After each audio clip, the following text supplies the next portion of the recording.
안녕하세요. 저는 얼마 전 이혼에 성공한 30대 후반의 여성입니다. 저는 고부 갈등이라는 단어는 TV나 인터넷으로 접했지 실제로 그런 일이 심심치 않게 벌어진다는 걸 몰랐어요. 저는 다른 친구들보다 일찍 결혼한 편이었고 그런 고부 갈등에 대한 이야기는 그냥 과장돼서 떠들어대는 이야기인 줄 알았거든요. 주변에 겪은 사람이 없었으니까요. 그리고 요즘 같은 시기에 누가 그런 마인드를 갖고 있냐며 다들 괜찮을 거라 말해줬거든요. 제가 결혼하게 된 남편은 작은 가게를 운영하는 자영업자였어요. 저보다 나이가 4살 많았죠. 그리고 저는 평범한 회사원이었어요. 결혼은 무난했지만 결혼 후가 문제였어요. 결혼 전에는 방긋방긋 잘 웃기만 하던 시모가 결혼 후에는 단 한 번을 웃어주지 않았거든요. 신혼여행을 다녀온 후부터 고부 갈등은 시작되고 있었습니다. 시모는 사람을 괴롭히는데 일가견이 있는 사람이었어요. 그건 저와 비슷한 처지에 놓인 동서도 공감할 정도였죠. 특히 제삿날에는 본인 기준의 완벽을 요하는 사람이었어요. 그런 주제에 손 하나 깜빡 안 하고 턱끝, 입으로만 사람을 부리는 스타일이었죠. 그날도 평소와 다름없이 시모가 마음껏 두 며느리를 괴롭히던 제삿날 중에 하루였어요. 예, 막걸리가 떨어졌구나. 가서 막걸리 좀 사와라. 미리 올 때 사오지 그랬어. 혹 제사 지내기 직전에 이렇게 없어서 발 동동 굴러야겠니? 네가 야무졌으면 고생할 일도 없는데 머리가 모자라면 손발이 고생한다는 말이 괜히 나온 말이 아니야. 제가 일부러 막걸리를 안 사온 것도 아니었어요. 남편이 나중에 사도 된다며 중간에 마트에 들리는 걸 거절한 탓이 더 크죠. 그 말을 하려다 남편을 슬쩍 보니 모르는 척하길래 저도 입 꾹 닫았어요.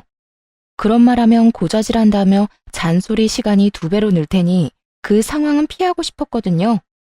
저는 시모 말에 아무 대답도 없이 지갑과 폰만 챙겨가지고 밖으로 나갔어요. 그러자 뒤에서 한마디 하더군요. 아유, 뭐 저런 게 다 있어? 심부름을 시켰으면 나갈 때 네 하고 대답이나 하고 가던지. 대답 없이 물건만 쏙 챙겨가지고 기분 나쁘다는 표정 가득 짓는 거 보니 안 되겠다 안 되겠어. 어디 며느리가 돼서 집안 제사에 저런 표정을 짓는 거야? 나 젊었을 때면 회초리를 맞아도 모자랐을 거야. 안 들리는 척하면 속 편할 거라는 생각으로 밖으로 나갔어요. 마트로 가는 내내 막걸리 하나 때문에 이렇게 욕먹을 일인가 생각이 들었죠. 그 자리에서 한바탕 뒤집어도 됐었지만 제사만 지내면 집에 가잖아요. 집에 가서 쉬고 싶다 그 생각밖에 없었거든요. 그래서 참았던 거예요. 그렇게 마트에 들어갔는데 세상에 그날따라 제삿날 사야 하는 막걸리가 뚝 떨어졌더군요. 딱 그 브랜드만 썼거든요. 왜 그 브랜드만 쓰는지는 몰랐지만 앞뒤 설명도 없이 그것만 사오라고 했기에 그 브랜드만 샀는데 그게 없으니 어쩔 수 없이 그 옆에 있던 다른 브랜드를 사야 했어요. 혹시 몰라 또 다른 브랜드 한 명을 더 사서 시댁으로 갔죠. 시모는 막걸리 봉지를 휙 가져가 신경질적으로 열어보더니 새된 비명을 내지르더군요. 야, 너 이게 뭐 하는 짓이야? 넌 그렇게 제사를 자주 지내는데 너희 시아버지 마시는 막걸리 이름도 몰라? 지금 몇 년째 네가 맏며느리로 일하는데 어떻게 다른 막걸리를 가져올 수가 있어? 너 지금 우리 집 무시하니? 어머님, 갔더니 그 브랜드 막걸리만 다 떨어져서 안 팔더라고요. 시간이 좀 늦어서 다른 곳 돌아볼 여유도 없었고요. 그래서 다른 브랜드 사왔는데 오늘만 그걸로 사용하면 안 될까요? 너 그걸 말이라고 하니? 정말 어이가 없어서. 이딴 식으로 제사 지낼 거면 오지 마. 얼마나 기분이 더러운지 알기나 해? 제사라는 건 정성이야. 그런데 이딴 정신머리로 제사상 차리는 거 부끄럽지 않니? 으이, 내가 죽어서도 이럴 거 눈에 뻔히 보이니 내 속이 다 탄다. 솔직히 말해봐. 우리한테 이럴 거면 우리 아들이랑 결혼은 왜 했어? 막걸리 한 병에 이런 수많은 이야기를 들을 줄은 상상도 못했어요. 산 사람 취향 맞추는 것도 아니고 죽은 사람 제사 지낼 때 쓰는 술인데요.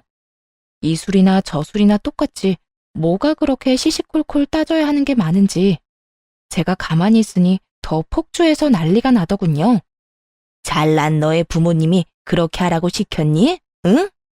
너희는 대충 아무거나 그런 식으로 하라고 배웠어? 세상에, 이래서 가정교육이 중요한 거야. 너희 시아버지 돌아가셨다고 중요하지 않다고 여기는 것 자체가 예의 없고 경우 없는 짓이지. 그리고 둘째 며느리, 너도 마찬가지야. 너도 잘하는 거 하나도 없어. 손끝이 왜 그렇게 야무지지 못하니? 네 집안 사정도 우리가 잘 알고 있다만 그래도 이건 너무하지. 남의 집 재산 망쳐놓고 또 그러겠지. 우리도 우리 집에서는 귀한 딸이에요. 귀한 딸은 웃기고 있네. 그딴 식으로 할 거면 우리 집에서 당장 나가. 나도 이런 식으로 개념 없는 애들이랑 같이 지내고 싶은 생각 요만큼도 없으니까. 아주 말로 사람을 잡더군요. 보자 하고 있으니 사람이 보자기로 보였는지 아주 할 말 안 할 말 입 밖으로 다 꺼내고 있더라고요. 그렇게 시모가 두 며느리를 잡는 동안 두 아들들은 아무것도 들리지 않는 척, 아무것도 보이지 않는 척 거실에 앉아 TV만 보고 있더군요. 부모님 이야기까지 나오니 저도 참을 생각은 없었어요. 그리고 언젠가 한 번은 터뜨려야 될 일이라고 생각했거든요. 사람이 무엇을 시키려면 그것이 왜 중요한지, 왜 그렇게 해야 하는지 정도는 같이 가르쳐주는 게 상식이고, 막걸리 브랜드가 그렇게 중요했다면 그냥 가자는 남편 머리통을 쥐어 박아서라도 다른 마트까지 가서 가게를 탈탈 털어서 그걸 사왔을 거예요. 지 아들놈도 아무렇지도 않게 생각하는 막걸리를 왜 며느리들이 신경 써야 하는 거죠? 어머님, 그게 그렇게 중요한 거였으면 저한테 미리 말씀해 주시지 그러셨어요. 제가 여기 올 때 남편한테 마트 들러달라고 얘기했는데 당장 집 많다고 안 들리더라고요. 나중에 사오면 된다고 그냥 여기로 와버렸거든요. 그리고 그 막걸리가 그렇게 중요한 거면 왜 그 브랜드만 사야 하는지 얘기라도 해줬어야죠. 시아버님에 대한 얘기 다른 거 다 해준 적 없으시면서 저희한테 그렇게 화를 내시면 어떡하죠? 그냥 저희한테는 화풀이 하신 거잖아요. 그렇게 중요한 거면 가족이 챙겨야죠. 저희 같은 남한테 챙기라고 하는 게 아니라, 아니, 생각할수록 웃기네. 막걸리 하나로 이렇게 뒤집어지는데 자식이라고 아들이 둘이나 있는데 아무도 그 막걸리 신경 안 쓰는데요. 어느 집 불효자식이 그래요? 자기 집 일은 자기가 알아서 해야지. 그렇다고 며느리한테 말해준 것도 없으면서 정성이 어떻니, 결혼하니 마니 그런 얘기를 왜 하시냐고요. 뭐라고? 다시 말해봐. 너 지금 그게 시어머니한테 할 말이야? 그럼 어머님이 하신 말은 며느리한테 할 수 있는 말이라고 생각하세요? 아니, 같은 인간한테 할 수 있는 말이라고 생각하시냐고요. 누가 들어도 무시하고 짜증내고 화내고 분풀이인데 그걸 왜 제가 들어야 돼요? 그걸 왜 동서가 듣고 있어요? 그렇게 중요한 제사면 어머님이 혼자 준비하세요. 며느리들 보듬어가며 가르치고 알려줘도 모자랄 판에 자기 원하는 대로 안 했다고 화만 내고 있으니 누가 어머님 장단에 맞춰주겠어요? 안 그래요? 그럴 거면 아들들 데리고 제사 지내어 속 편하시도록. 저는 많이 참는 편이긴 하지만 그렇다고 해야 할 말을 하지 않는 스타일은 아니었어요. 내성적이지는 않았죠. 다만 말을 뱉고 나면 관계를 되돌릴 수 없다는 걸 확실하게 알고 있었기 때문에 정말 관계를 개선하기 위해서 필요한 경우가 아니면 절대로 남에게 아쉬운 소리를 한 적이 없어요. 그런 제가 거의 막말에 가까운 말을 퍼부으며 시모에게 따박따박 말대꾸하는 제 모습을 보고 그들도 놀랐던 것 같아요. 그제야 슬금슬금 남편이 저한테 와서 그러더군요. 여보, 왜 그래? 왜 그렇게 화가 났어? 빨리 엄마한테 사과드려. 그렇게 큰 소리 낼 일 아니잖아. 그냥 죄송하다고 하고 넘어가면 될 일을. 죄송하다고 하고 넘어가면 될 일이라고? 이게? 그래, 당신은 그렇겠지. 그러면 앞으로 당신이 제사 지내, 난 못 지내겠으니까. 입 있으면 말해봐. 내가 막걸리 사자고 했을 때 당신 뭐라 그랬는데? 그래놓고 어머님한테 내가 한 소리 들을 때 옆에 짜져가지고 한마디도 못했지? 그건 뭐야? 나더러 어머니 감정 쓰레기통 해주란 말이잖아. 내가 왜 그런 짓을 해? 그리고 당신도 그러는 거 아니야. 사람 앞에 두고 아닌 건 아니라고 얘기해줘야 되는 거지. 어머님이 나 혼낸다고 그 모든 게 당연한 것이라고 생각하고 그런 식으로 행동하는 거 나 기분 더럽거든? 당분간 제삿날에 나 찾지 마. 들으셨죠, 어머님? 제삿날에 저는 안 올 테니까 찾지 마세요. 사랑하는 두 아들이랑 잘 해보시던가요? 귀하지도 않고 결혼시킬 마음도 없었던 며느리한테 시키지 마시고요. 기분 나쁘게 왜 그래요? 시켜도 기분 더러우면 안 시키는 게 맞지. 그러니까 부르지 마세요. 네? 저는 그렇게 말하고 택시 타고 집에 와버렸어요. 화가 머리 끝까지 났죠. 게다가 부모 걸고 넘어지는 건 상식적으로 이해가 안 가잖아요. 그렇게 시모와 싸운 뒤 다음 제삿날이 다가오더군요. 그래서 몰래 동서에게 연락했어요. 동서, 몸은 좀 어때? 많이 안 좋지? 임신 초기에는 원래 많이 힘들잖아. 아, 형님, 그렇지 않아도 저번에 유산 한 번 하고 난 뒤라 걱정이 많아요. 게다가 요새 피비침도 심해서 누워있으면 괜찮은데 움직이기만 하면 몸이 안 좋으니 걱정이네요. 이번 제사는 어떻게 해야 할지. 형님은 진짜 안 오실 거예요? 나 안 가. 그쪽도 며느리 소중한 건 알아야 하지 않겠어? 몸이 너무 안 좋으면 병원 가서 진료 한번 받아봐. 유산한 적 있으면 유산 방지 주사 같은 것도 있을걸? 그리고 이번 제사는 쉬는 게 좋지 않을까? 나도 없는데 그 마귀할멈 잔소리 다 듣고 있으면 진짜 제정신으로는 못 버틸 거야. 몸이 안 좋은데 굳이 더 아프게 할 필요는 없잖아. 서방님한테 잘 말해봐. 알았지? 동서가 알겠다고 하더군요. 그리고 제사 당일에 병원에 다녀온 동서가 시모에게 전화를 한 모양이었어요. 유산 증후가 보여서 못 가겠다고요. 상황이 이쯤 되니 시모도 동서를 닥달할 수는 없었죠. 저는 미리 남편에게 통보한 상황이었고요. 나 오늘 제사 안 갈 거야. 약속 있어. 우리 부모님들이랑 식사할 건데 당신은 제사 지내러 가. 뭐? 갑자기 이게 무슨 일이야? 설마 저번에 어머니랑 싸운 것 때문에 그런 거야? 아, 제발 애처럼 굴지 말고. 누가 애처럼 군대? 먼저 애처럼 군 게 누군데? 그리고 나 아직도 화 안 풀렸어. 그건 당신한테도 마찬가지고. 시어머니한테 잔소리 내내 듣는데 안 들리는 척하느라 고생 많았겠어. 그건 내가 나서면 상황이 더 복잡해지니까 그랬지. 그랬어 봐. 어머니가 또 뭐라고 그랬겠어? 그러니까 본인이 잔소리 듣는 건 싫어서 마누라 잔소리 듣게 만들었다는 거잖아. 그런 소리가 아니잖아. 나한테는 그 말이거든. 어쨌든 안 나가니까 둘이 알아서 해. 왜 둘이야? 동서도 못 간대. 유산방지 주사 맞고 병원 입원한대 당분간. 그러면 당신이라도 가야지. 안 간다는 말 못 들었어? 당신이야말로 나한테 이러는 거 아니지. 내가 무슨 소리까지 들었는지 진짜로 못 들은 척하는 거야? 우리 부모님 이야기까지 나왔거든? 아무리 그래도 정도가 있지. 내가 당신한테 우리 집에 못한다고 뭐라 한 적이라도 있어? 주는 대로 받는 법이야. 결국 저는 저희 친정에 식사를 하러 갔고 시댁 제사는 남편과 남편의 동생이 치르게 됐죠. 시모가 열받아서 저한테 전화를 하더군요. 연락 다 거절했어요. 이 좋은 날에 귀 더러워지게 왜 그 사람 전화를 받아요? 그럴 필요 없잖아요. 그렇게 기분 좋게 식사하고 집에 돌아왔는데 남편 놈이 늦게 들어오며 저한테 화를 내는 거예요. 너 너무한 거 아니야? 엄마 연락은 왜 다 무시했어? 그럼 전화 받아서 좋은 말 하실 거였어? 분명히 화낼 텐데 내가 왜 그 소리 또 들어야 하는데?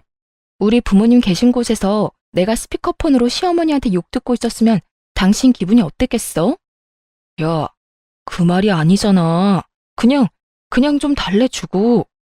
뭘 어떻게 달래주고 얼러줘. 그건 당신 일 아니야? 당신 어머니잖아. 그리고 막말로 이 씨네 집 제사를 생판 남이었던 우리가 지내주는데 시어머니가 저런 식으로 나오면 당신이 중간에서 막기라도 해야 하는 거 아니야? 그때는 가만히 있다가 자기 발등에 불 떨어지니 이제 와서 나한테 해결하라고? 그래도 이렇게 안 올 게 아니라 와서 뭐라도 하면서 나한테 협조를 구했으면. 어머님이 뭐라 했는지 기억도 안 나? 이럴 거면 필요 없다고 했잖아. 며느리고 뭐고. 그럼 내가 갈 필요가 뭐 있어? 장성한 아들이 둘인데. 오늘도 잘했으니까 다음에도 둘이서 잘하면 되겠네. 다음에도 제사 음식 만들 생각하니 뒷골이 땡긴 모양인지 남편이 저한테 그러더군요. 무조건 내가 막아줄게. 그러니까 제삿날은 빼지 마. 응? 내가 무조건 어머니가 그런 말 못하도록 막을게. 남편의 시도가 잘 먹혔는지 시댁에 가서 시모가 나쁜 말이라도 할라치면 두 남편들이 적극적으로 시모를 말렸어요. 대놓고 아내를 편드는 건 아니었지만 그래도 신용이라도 하는 건 마음에 들었죠. 그리고 그런 분위기가 지속되니 시모도 분위기 보고는 서서히 잠잠해지더군요. 아들들이 잡혀 산다는 걸 눈치를 챈 모양이더라고요. 그렇게 시모와의 일이 어느 정도 마무리가 됐어요. 이제는 좀 편할 줄 알았던 제 앞날에 다시 먹구름이 낀 건 그로부터 2년 정도 지났을 때였어요. 그 전까지는 시모와 부딪힐 일 자체가 없어서 괜찮았는데 이번에는 남편에게 문제가 생긴 거예요. 여보, 이번 달 생활비가 안 들어왔는데 혹시 좀 더 기다려야 해? 어? 생활비. 요새 가게가 힘들어서 당분간만 당신 돈으로 생활비 해결 좀 해주면 안 될까? 가게 일 풀리면 다 갚을 테니까. 혹시 가게 많이 안 좋아? 무슨 문제라도 있는 거야? 그런 거 아니야. 요즘 가게 운영하는데 돈이 좀 많이 들어. 고장나는 기계도 많고 갑자기 목돈도 좀 나갔고. 매출은 그만큼 안 되는데 계속 돈만 나가니까 빚을 좀 졌어. 당신한테 말도 없이 미안해. 괜찮아. 가게 일이잖아. 당분간 생활비 걱정은 하지 마. 내가 내 월급으로 알아서 해결할 테니까. 너무 걱정하지 말고 가게나 잘 돌봐. 빨리 정상으로 돌아와야 안정되지. 그렇게 말하고 저는 남편을 위로해줬어요. 걱정이 돼서 그날 저녁부터 식사에 신경을 많이 썼어요.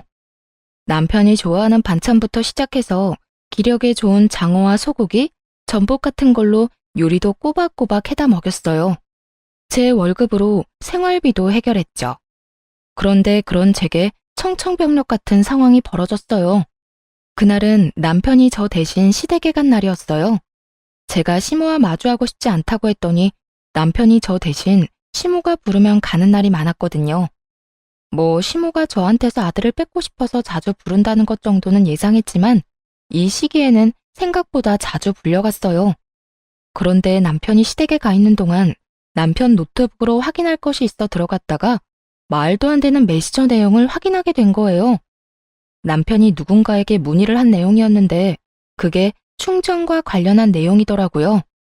그런데 게임이니 카지노니 이런 말이 들어가 있는 걸 보니 아무리 문외한인 제가 보더라도 이게 사이버 도박이라는 건 모를 수가 없겠더라고요. 그걸 보는데 손이 덜덜 떨리는 것이 와, 그때 생각하면 아직도 머리가 새하얘져요. 사실 저희 삼촌 중에 한 명이 도박하셨던 분이 있었거든요. 할머니 댁을 완전히 풍비박산을 낸 그분은 나머지 가족들에게도 들러붙어서 도박 자금을 마련하려고 했죠. 그때 부모님도 그 삼촌 때문에 고생을 많이 해서 도박이라면 치를 떠시거든요. 그런데 사위가 도박을 한다는 이야기를 들으면 어떻게 나올지 상상도 안 되더군요. 저는 남편에게 당장 전화해서 따져 물을 생각이었어요. 그런데 제 폰이 먼저 울리더군요. 상대방은 시모였어요. 네, 어머님. 넌 도대체 어떻게 되내니? 네 남편이 이렇게 아픈데도 아무것도 모를 수가 있어. 갑자기 그게 무슨 말씀이세요? 오늘 첫째랑 식사하러 왔다가 속이 안 좋다고 해서 병원에 들렀더니 간에 문제가 있다고 하잖아. 간경화란다. 너 아침밥도 안 먹이지? 밥도 제때 안 해주는 거지? 이것 봐. 내가 언젠간 너 이럴 줄 알았어. 도대체 어떻게 생활하길래 우리 귀한 아들이 아파? 밥도 안 주니? 일만 시켜? 돈 버는 기계로 보고 그러는 거냐고. 결혼을 잘못 시킨 거야. 너랑 결혼한 뒤로 애 몸이 이렇게 아프잖아. 그 말을 듣는데 순식간에 화가 나더군요. 그 귀한 자식이 사이버 도박을 하는 줄도 모르고 아프다는 이유만으로 며느리한테 모든 게 네 탓이라고 말하는 시모를 보니 어이도 없고 짜증도 났어요. 저랑 결혼한 지 이제 4년이에요. 4년 데리고 살았다고 몸이 망가져요? 그러면 애저녁에 어머님이 건강하게 나아졌으면 될 일이잖아요. 왜 저한테 따지세요? 그리고 어머니 아들한테 물어보세요. 제가 아침 저녁으로 뭘 먹이는지. 생활비도 안 주는 놈한테 저녁마다 소고기, 장어, 전복, 몸에 좋다는 건 다 해다 바치는데 뭐요? 결혼을 잘못 시켜서 그렇다고요? 어디 가서 돈도 안 벌어다 주는 남편한테 그렇게 해주는 여자 있는지 물어나 보세요. 내가 어이가 없어서 왜 엄한 사람한테 화풀이해요? 매번 그런 식으로 사람한테 화풀이 좀 그만하세요. 듣고 있으면 기분 더러우니까. 여보, 어떻게 그런 말을 어른한테 할 수가 있어. 기분이 더럽다니. 엄마가 내 걱정 때문에 좀 과격하게 말하긴 했지만 그렇다고 해서 그런 말을 함부로 하는 건 아니지. 어른을 좀 공경해. 너 하는 거 보면 영락없이 철없는 애처럼 보이잖아. 빨리 사과해. 내가 사과를 왜 해? 사과하려면 어머님이 나한테 먼저 해야 하는 거 아니야? 말해봐. 당신 아픈 게 내 탓이야? 내 탓이냐고. 내가 식사 굶긴 적이 하루라도 있어? 내가 당신 건강 하루라도 안 챙긴 적이 있냐고. 내 몸 챙길 때마다 당신 몸도 꼬박꼬박 챙겼어. 돈 없다고 나한테 생활비 다 대라고 했을 때도 군말 없이 다 해주겠다고 했고. 그런데 뭐? 결혼을 잘못 시켰다고? 내가 병을 키웠다는 말인데 그게 맞는 말이냐고. 그래, 네가 내 건강 안 챙긴 적 없고 내 말 다 들어준 것도 맞아. 그치만 내가 말하는 건 다른 거잖아. 네가 우리 엄마한테 그런 식으로 행동하는 건 선 넘은 거라고. 선을 누가 먼저 넘었는데 어머님이 먼저 넘은 거 못 들었어? 아, 저번처럼 아예 못 들은 척 하려고? 그래, 됐어. 나도 당신 같은 사람하고 더는 못 살아. 이혼하자. 이혼하고 깔끔하게 정리해. 나는 어머님한테 사과할 마음 없고 그쪽도 그럴 마음 없으니까 그냥 여기서 각자 인생 사는 게 속 편하겠네. 안 그래? 야, 갑자기 무슨 이혼이야. 너 도대체 무슨 생각이야? 미쳤어? 이딴 일로 무슨 이혼 이야기를 꺼내? 아니, 해. 네가 뭘 잘못한 게 있다고 저 망할 년한테 잡혀 살아? 이 엄마가 너 도와줄 테니까 전연이 하자는 대로 해. 이혼한다 하면 누가 무서워할 줄 알아? 너같이 못된 애한테는 우리 애가 아까워. 너하고 우리 아들 이혼하고 나면 내가 더 좋은 여자하고 결혼시킬 거다. 그러니까 지금 당장 이혼해. 어머니, 안 돼요.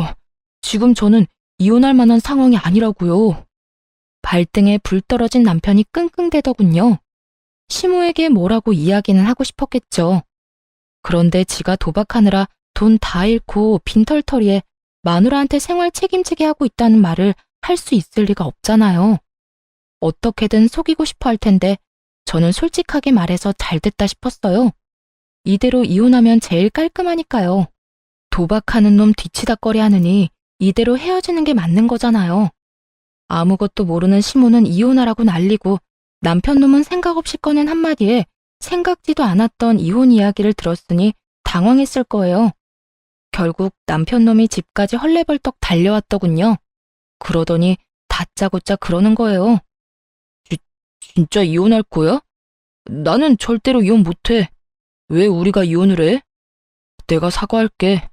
엄마가 한 말 모두 내가 사과한다니까. 그러니까 이혼 이야기도 꺼내지 마. 아니, 나는 이혼할 건데? 어머님의 괴롭힘, 그리고 아까 전과 같은 언어폭력. 내가 그런 걸 어느 정도 참으면서 살았던 건 오로지 당신에 대한 믿음 하나뿐이었어. 하지만 그 믿음에 당신이 돌려준 게 뭐야? 그래서 나도 엄마랑 너 사이 최대한 중재했잖아. 아니, 그거 말고 너 나 몰래 도박했잖아. 여태 가게가 힘들어서 빚 만들었다는 것도 싹 다 거짓말이잖아. 너 도박한 거 이미 다 알고 있어. 제가 도박 이야기를 꺼내자마자 남편 놈이 아무 말 못하더군요.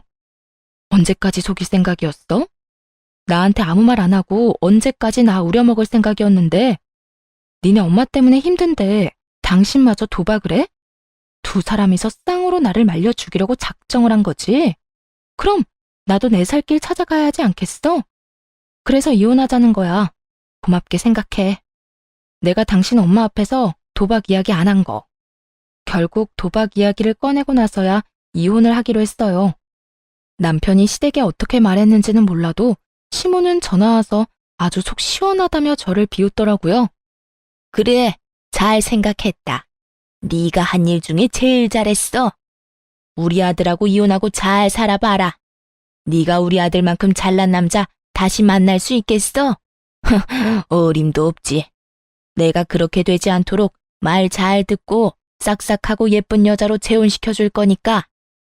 네, 알아서 하시고요. 그냥 저는 저한테 피해만 안 주면 돼요. 이혼한 사이니까 완전 남인 거 맞죠? 저한테 나중에 딴소리 하시면 안 돼요. 제 말이 허풍이라고 생각했는지 시모가 그러더군요. 피해? 네가 우리 아들한테 준 피해는 생각도 안 하지? 오냐, 내가 죽었다 깨도 너한테 연락할 일은 없을 거다. 우리 아들도 마찬가지고. 그렇게 전 남편과 이혼하게 됐네요. 도박 자금 마련해달라고 하기 전에 이혼하게 돼서 얼마나 다행인지 몰라요. 그런데 몇 달 지나지 않아 예전 동서가 잠깐 보고 싶다고 하더군요. 시모의 구박을 둘이서 함께 받은 사이였다 보니 생각보다 정이 많이 들어서 이혼 후에도 이래저래 연락을 지속하던 중이었어요. 동서는 반쪽이 된 얼굴로 저를 보자마자 하소연했어요. 형님, 저 더 이상은 못하겠어요. 어머님이 형님 나가고는 2배로 괴롭혀요, 2배로. 말만 하면 너는 첫째처럼 하지 마라. 너 지금 굉장히 첫째 며느리 같은 거 아냐? 아니, 내보냈으면 그냥 깔끔하게 잊고 살면 될걸. 왜 자꾸 매번 그걸 다시 상기시키려는 건지 이해가 안 돼요. 아, 진짜? 그 할망구도 여전하네. 이제 막 애 낳고 산후조리하는 애를 괴롭혔다고? 임신 중에도 그딴 말하고? 그것뿐이면 제가 말을 안 해요.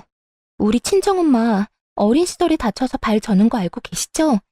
무슨 일만 생기면 그걸 그렇게 들먹여요.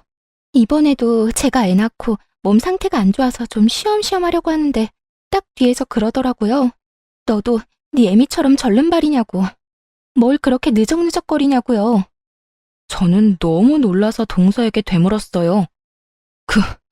그런 말을 했다고? 할망구 드디어 미쳤네. 아니, 어떻게 말을 해도 그렇게 사람 신경 건드리는 말만 골라서 해? 부모 건드리는 건 예의가 아니지. 그렇다고 자기가 자식들을 그렇게 잘 키운 것도 아니고. 봐봐, 전 남편이나 도련님도 힘든 일을 도와주기를 해. 이런 일이 있을 때 막아주기를 해. 아이고, 동서만 불쌍하게 됐네. 그래서 그런데 제가 이혼 상담이라는 걸 좀 받아보고 싶거든요. 실제로 할 거라는 말은 아니고 상담해보고 저한테 유리하면 이혼을 하는 게 맞지 않을까 해서요. 이런 식으로 애 데리고 못 살아요. 나중에 애가 커서 어머님이 하시는 거 보고 배우기라도 하면 진짜 세상이 무너질 것 같거든요. 그냥 저를 찾아온 게 아니더군요. 아무래도 제가 이혼하고 난 뒤로 워낙 시모가 많이 괴롭힌 것도 있지만 시동생이 동서를 도와주지 않아서 그런 것 같았어요. 그래서 제가 동서에게 명함을 하나 건넸죠. 나 이혼할 때 봐준 변호사 사무소야. 이혼 전문이라 최대한 동서한테 도움되도록 도와줄 거고. 근데 이렇게 시모 괴롭힘으로 이혼하는 거면 그 증거도 갖고 있어야 하거든? 동서가 좀 힘들고 귀찮겠지만 녹음이라던가 녹화, 폰 문자 내역 같은 것도 다 증거로 수집해놔야 할 거야. 고마워요, 형님. 정말 그 집구석 인간들한테 본때를 보여주려고요. 불쌍한 우리 친정엄마를 걸고 넘어졌을 때 이미 선 넘었거든요. 그렇게 동서도 이혼을 준비하더니 곧 시댁에 통보가 갔더군요. 둘째 며느리의 이혼 이야기까지 나오자 그제야 발등에 불이 떨어진 걸 실감했는지 시모가 저 이혼할 때와는 다른 행동을 하기 시작했어요. 동서에게 가서 붙잡았다고 하더군요. 이혼 안 하면 안 되겠냐고요. 저한테 뭐라고 했는 줄 알아요? 글쎄, 자기가 치매에 걸렸던 것 같다면서 설마 자기가 나한테 이런 말을 했겠냐며 시치미를 뚝 떼더라고요. 치매는 무슨... 제삿날을 하루도 안 빼먹고 기억하는 양반이 치매 걸렸다고 우기는데 진짜 어이가 없더라고요. 제가 저희 친정엄마 절름발이라고 그거 가지고 나한테 괴롭힌 거 기억하냐고 물었더니 그때는 또 뭐라는 줄 알아요? 그런 이야기가 아니었대요. 아픈 부모님도 있는데 네가 더 잘해야 되지 않겠냐는 의도로 말한 거라고 하는데 형님 말대로 통화 녹음 내역 안 가지고 있었으면 빼도 박도 못하고 소송 질 뻔했어요. 진짜 그런 식으로 말했어? 나쁘네, 진짜 나빠. 그래도 이혼했으니 다행이야. 이제 어떡하기로 했어? 저는 친정으로 내려가려고요. 엄마가 발을 절기는 하지만 그 외에는 다 성하고 도리어 엄마가 애 보고 싶으니 친정에서 살라고 하더라고요. 봐서 위조로 받은 돈이랑 재산 분할 받은 거 좀 더 보태서 부모님이랑 같이 살 수 있도록 좀 더 큰 집으로 이사 가려고요. 그래, 잘 생각했네. 동선에도 반반이지? 우리도 반반 내고 아파트 샀거든. 그럼 동서 전 남편도 이제 시댁에 들어가는 건가? 우리는 아파트 팔고 돈 나눴거든. 뭐, 그럴 것 같더라고요. 차라리 잘 됐죠. 그렇게 아들 노래를 부르더니 그렇게 좋아하는 아들 둘이랑 다시 셋이서 알콩달콩 잘 살게 됐으니까요. 그분 원하시는 대로 된 거네요. 저와 이혼한 전 남편도 재산 분할 후에는 빚만 남아있는 상태라 결국 시댁으로 들어갔거든요. 그리고 이번에 또 시동생이 추가된다니 얼마나 웃긴 상황인지 말 안 해도 알 수 있었죠. 이제부터 시모는 두 아들을 건사해야 하는 상황이 온 거예요. 며느리가 없으니 식모처럼 두 아들 밥을 챙겨야 했고 매일 청소까지 해야 했죠. 그 소식을 듣는데 어찌나 고소하던지 매번 며느리 하는 거 없다며 말로만 난리치던 시모가 이제는 그 며느리들이 하던 거 고스란히 하고 있었으니 그것도 하루 이틀이죠. 70이 다 돼가는 노인이 안 힘들 수가 없잖아요. 결국 자기 생각이 틀렸다는 걸 몸이 힘들고 나서야 인정한 시모가 동서에게 연락한 모양이었어요. 동서한테 얼토당토 않은 말을 했다더군요. 용서해줄 테니 돌아오라고요. 자기가 뭘 용서를 해준다는 말인지. 사람 괴롭혀놓고 도리어 자기가 용서해준다는 말을 하는 시모를 보며 아직도 제정신 못 차렸네 싶었어요. 그런데 동서가 저한테 시모가 연락 왔었다는 말을 한 뒤에 얼마 지나지 않아 시모가 저에게도 연락을 했더라고요. 저는 아예 연락을 받지 않았어요. 마지막에 저한테 연락하지 말라고 했을 때 죽었다 깨어나도 연락할 일 없다며 큰 소리 뻥뻥 친 게 시모였잖아요. 그래서 저는 시모 연락 자체를 받지 않았죠. 그리고 문자 남겼어요. 전화하지 마시라고 할 말 없다고 말이죠. 아주 칼같이 끊어냈더니 더 이상은 아무런 연락이 없었어요. 결국 체념했는지 다 큰 두 아들 뒤치다거리나 하며 살고 있다고 들었어요. 그래도 도박쟁이 첫째 아들이 제정신은 차렸나 보다 싶었던 그때 드디어 폭탄이 시댁으로 날아갔더라고요. 저도 폭탄이 시댁에 떨어진 줄은 몰랐는데 다짜고짜 시모가 찾아오게 되면서 알게 됐어요. 야, 네가 우리 아들 돈 가로챘지? 우리 아들한테 돈 빌리라고 해놓고 빚 만들었잖아. 이 나쁜 년, 당장 안 나와? 현관문을 두드리며 문 앞에서 난리를 피우는 시모를 보며 아, 드디어 그 문제를 시모가 알았구나 싶었어요. 그런데 이번에도 또 제 탓을 하더군요. 이혼한 지 1년이 다 되어 가는데 말이죠. 저도 열받아서 문을 확 열었어요. 문 앞에 기대서 문을 두드리던 시모 몸이 뒤로 확 밀렸죠. 야! 죽일년, 네가 그랬지? 우리 아들한테 무슨 짓 했어? 이혼하기 전에 돈 다 빼먹고 애한테 빚만 남겨? 오냐? 이런 식으로 나오겠다 이거지? 왜 아무 상관없는 나한테 와서 이 난리예요?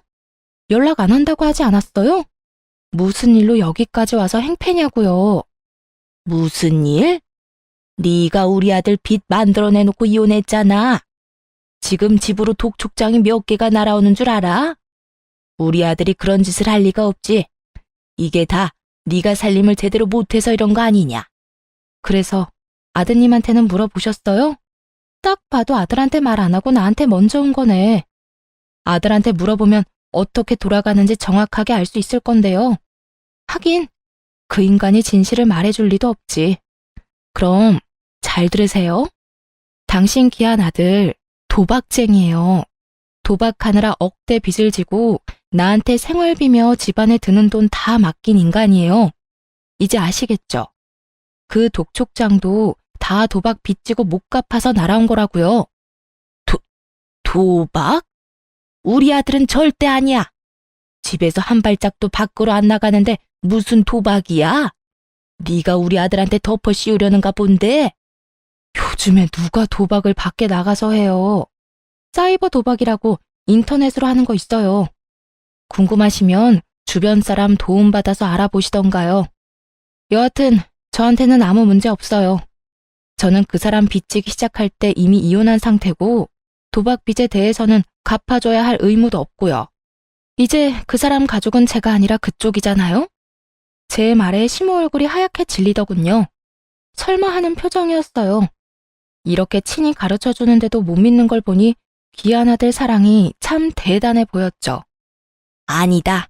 아니야, 그럴 리가 없어. 네가 나를 속이는 거야. 우리 아들이 도박 같은 거 할 리가 없잖아. 네 탓이야. 이건 다 네 탓이라고. 그게 아니면 말이 안 되잖아. 성실하고 착한 우리 첫째가 왜 그런 짓을... 아, 네가 끌어들였지? 네가 우리 아들한테 도박하라고 시켰지? 미쳤어요? 우리 집은 도박이라고 하면 학을 뗄 정도로 싫어해요. 이번 이혼할 때 사실 그 사람 도박인 거 알고 있었거든요. 그거 알고 저희 친정에서 빨리 인연 끊으라고 할 정도로 싫어하세요. 뭘 알고 말해야지. 아니야. 그럴 리 없어. 우리 아들이 그럴 리가 없어. 니년이 그랬잖아. 시모는 그저 저만 탓하는 기계처럼 그렇게 제욕만 하더군요. 그렇다고 이렇게 놔둘 수도 없어서 전 남편에게 전화를 했어요. 당신 엄마 데려가라고요. 그렇게 부랴부랴 전 남편이 저희 집 앞에 왔더군요. 저를 탓하기만 하던 시모가 자기 아들을 보고는 급히 묻더군요. 너 도박하냐? 진짜로? 이 엄마한테 숨기고 도박한 거야? 어이 참, 그런 건 왜 물어보세요. 남의 집 앞에서 이러지 말고 빨리 집에나 가요. 어서 일어나요, 어서. 애미가 묻잖아. 너 도박하냐고? 진짜야? 시모가 추궁하자 더 이상 아무 말도 못하고 시모를 끌어내려고 애만 쓰는 자기 아들을 보더니 시모 얼굴이 벌겋게 달아오르더군요. 이 정신 나간 놈이 도박을 해? 내가 널 그렇게 키웠어? 그게 얼마나 무서운 병인지 알고나 하는 거야? 너 그거 손모가지를 끊어도 못 끊는 게 도박이야. 그걸로 지금 빚을 억이 넘도록 지고 망할 것 같으니라고 네가 그러고도 엄마 집에 기어들어와? 양심이라는 게 있는 놈이야? 시모가 눈 돌아가니 정말 무섭더군요. 아들을 향해 삿대질을 하며 욕을 하는데 보고 있던 저까지 놀랄 정도였다니까요. 그렇게 감싸고 돌며 우리 아들 하더니 아들이 도박을 한다는 사실을 알자마자 그런 모습은 온데간데 없고 아주 원수 보듯이 하더군요. 너 같은 놈 자식으로 키운 적 없다. 나가. 당장 내 집에서 나가. 너 이혼하고 우리 집에 들어온 것도 그 도박빚 때문이지? 우리 집에 있으면서 패기치지 말고 오늘 당장 짐 싸서 나가라. 난 너랑 한 집에 있기 싫어. 그러니 좋은 말 할 때 나가. 와, 어머니, 어떻게 그러실 수 있어요? 제가 와이프랑 이혼하게 된 것도 따지고 보면 어머니가 그렇게 만드는 바람에 이혼하게 된 거잖아요. 아들 이혼시켜놓고 언제는 다 해줄 것처럼 받아들여주더니 꼴랑 도박 좀 했다고 지금 사람을 쫓아내겠다는 거예요. 난 못 나가요. 못 나가니까 엄마가 알아서 해요. 그러니까 왜 와이프 속을 긁어서 이혼을 하게 만들어요? 나 이혼할 생각 없었다니까. 이혼 안 하고 와이프가 내 빚 갚아줬으면 모든 게 다 그대로 해결될 일인데 엄마 때문에 다 망친 거잖아요.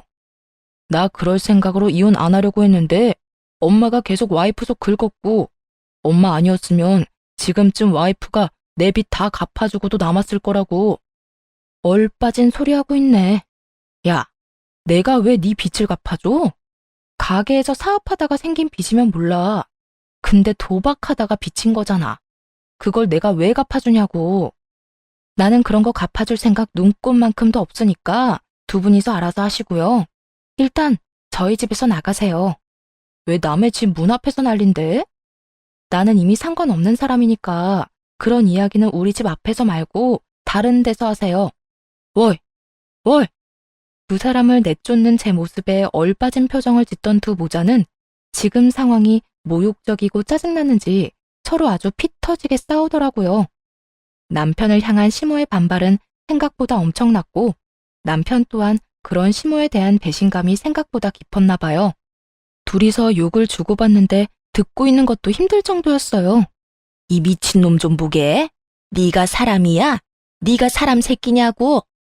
자식이 돼가지고 부모 부양할 생각은 안 하고 부모 가진 거 뜯어먹을 생각이나 해? 어림도 없지. 내 노후자금 너한테 뜯기느니 내가 너를 버리고 만다. 그리고 이혼하란다고 하는 건 무슨 바보짓이야? 네가 싫었으면 끝까지 버텼으면 될 거 아니야. 너도 좋다고 이혼해놓고 이제와 내 탓을 해? 에라이 천하에 몹쓸 것. 몰라요. 모르겠으니까 엄마가 내 빚 다 갚아줘요. 어차피 내 주소도 엄마네 집 앞으로 돼 있어서 엄마 집도 차 앞 들어갈 거예요. 그러니까 집 잃기 싫으면 그냥 얌전히 내 돈이나 갚아달라고요. 적반하장이라는 말이 참 잘 어울리더군요. 게다가 이혼하고 나니 뻔뻔함도 늘었고요. 이혼하고 나서 저런 모습을 알게 돼서 정말 안도의 한숨을 내쉬었어요. 그리고 그 뻔뻔함의 수치만큼 시모의 혈압도 덩달아 올라갔죠. 이놈이 이러고도 지금 돈 갚아달라는 말이 나와? 야, 네가 망친 놈 다시 데려가. 나는 이딴 놈 자식이라고 인정 못한다. 다 알면서도 이혼한 네가 제일 나빠. 얼른 이놈 다시 데리고 가. 결국 시모는 이번에도 또 제 탓을 하더군요. 제가 도박하라고 들이민 것도 아니고 제가 도박을 하면서 물들인 것도 아닌데 말이죠. 무조건 아들 못난 점은 며느리가 잘못한 거, 아들 잘난 점은 자기가 잘한 거. 이런 식으로 생각하고 있는 시모를 보니 딱하기 그지없더라고요. 이미 반품한 지 오래됐는데 이제와 다시 가져가라니. 공짜로 준대도 다시 안 받을 건데 말이죠. 저한테 아들 돌려달라고 난리치신 게 어머님이세요. 이제 와서 데려가라 한들 원래부터 어머님 거였는데요. 그렇게 애지중지하던 착하고 대단한 아들 데려가서 예쁘고 착하고 뭐라더라? 완벽한 여자 만나서 재혼시켜준다고 하셨죠? 꼭 그렇게 하세요. 저는 한번 당해봤으니 다른 사람한테 기회 드릴게요. 혹시 모르죠? 재산 다 잃고 도박 빚만 산더미라도 좋아해줄 여자 어디 있을지. 뭐 정상적인 사람이라면 도박에 돛자만 들어도 도망가겠지만 그렇게 귀한 아드님이잖아요. 어머님처럼 맹목적으로 사랑해줄 사람 있을지도 모르죠. 한껏 빈정거리는 제 말을 듣고 시모는 그 자리에 힘없이 주저앉더니 아주 아파트 떠나가라 곡소리를 내더군요. 아이고, 내가 말년에 복이 없어서 이렇지. 어디서 여우 같은 며느리 떼어냈더니 자식놈이 사고를 치네. 아이고 내 팔자야. 이제 어쩌면 좋아. 한이 가득 담긴 목소리만 들으면 진짜 억울한 사람처럼 보이더군요. 지금 이 상황이 모두 자기가 만든 결과인데도 말이죠. 며느리인 저를 괴롭히지만 않았어도 저 빚더미 골칫거리를 떠안게 될 일은 없었을 테니까요. 만약 조금이라도 이혼하는 게 늦어졌다면 전 남편의 짜증나는 생각대로 됐을 가능성이 높았겠죠. 제가 남편 빚을 갚아주는 상황이요. 뭐 제자리로 돌아왔으니 저는 이제 이 집구석이랑은 관련 없는 사람이지만요. 좀 그만하고 일어나요. 언제까지 여기서 창피하게 이러고 있을 건데요. 빨리 일어서요. 자신을 일으켜 세우는 아들놈의 손을 탁 내친 시모가 자기 아들을 잡아먹을 것 같은 눈을 하고 자리에서 일어나 엉덩이를 툭툭 털며 경고를 날리더군요. 똑바로 들어. 나는 절대로 도박하는 놈 집에 못 들여놔. 빚 갚기 전까지 우리 집에 들어올 생각도 하지 마. 알아들었어? 그러더니 시모 혼자 뒤뚱뒤뚱 걸어가더군요. 전 남편은 아무 말도 못한 채 그저 시모 뒷공무니만 쫓고 있고요. 빚진 거마저 제 탓이라며 우리 집에 와서 온갖 분란만 만들어 놓고 돌아갈 때 사과 한마디도 없는 둘을 보니 참 똑같구나 싶었어요. 얼마나 제 탓이 하고 싶겠어요? 근데 정작 제 잘못이라고는 없으니 뱉어낼 말도 없는 거겠죠. 그렇게 돌아간 두 사람의 앞에 기다리고 있던 건 슬픈 고난의 길뿐이었더라고요. 전 남편이 뭐라고 시모를 설득했는지 모르겠지만 결국 시댁집을 팔았다더군요. 그리고 월세로 이사를 갔더군요. 시댁집 판 돈으로 도박 빚을 갚으려는데 그걸 전 남편이 홀라당 다시 도박에 날려버렸다네요. 그거 알고 시모가 전 남편을 두들겨 패면서 욕을 한 바가지를 했답니다. 그게 어떤 돈인데 그걸 또 도박에 쓰냐고. 그러게 왜 남편한테 그 돈을 쥐어줬는지 알다가도 모를 일이죠. 동서한테 들은 이야기인데 전 남편 동생도 자기 형이 도박한다는 걸 알고는 아무도 모르게 시댁에서 짐 빼서 나가버렸다고 하더라고요. 자기한테 도박빚 갚아달라고 할까봐 미리 손절한 게 틀림없어 보였어요. 결국 전 남편의 도박 여파는 시모에게 모두 떠넘겨졌고 시모는 모아두었던 짜투리 노후 재산마저 모조리 털릴 위기에 처하자 월세방 내놓고 본인 동생 집으로 피신했다고 하더군요. 그 뒤에 일어난 일은 뻔하죠. 돈 못 갚은 전 남편은 개인회생과 파산을 신청했다는데 결국 파산은 법적으로 도박빚은 안 된다고 하고 개인회생은 원금을 모두 탕감하는 조건으로 회생 신청이 된다고 했대요. 이거 믿고 빚을 그만큼 진 것 같은데 결국은 모조리 갚아야 한다는 말을 듣고 절망한 건지 뭔지는 모르겠지만 뺀질나게 시모 찾아갔다고 하더군요. 그런데 시모는 그렇게 귀하다며 아끼던 아들을 2번 다시 만나주지 않았다고 하고요. 자기는 도박하는 자식 낳은 적도 없고 그런 자식은 자기 아들이 아니라며 시모 본인 동생에게 이야기했대요. 그러면서 이대로 요양원 들어가서 죽을 때까지 거기 있는 게 낫겠다는 말까지 했다니 얼마나 자기 자식이 꼴도 보기 싫었으면 그런 말까지 했겠나 싶더라고요.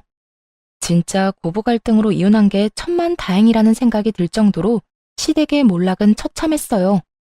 시모는 모르겠지만 시모의 괴롭힘 덕분에 전 남편과 빠르게 손절할 수 있었던 저는 솔직히 하늘이 도왔다고 생각하거든요. 사연 글을 쓰고 있는 동안에도 그때의 일을 떠올리면 다행이라는 생각이 들 정도죠. 당시에는 괴로운 일이었지만 지금은 아무렇지 않으니 함께 즐겨주셨으면 좋겠어요. 지금까지 제 사연 들어주셔서 감사합니다. 행복한 하루 되세요.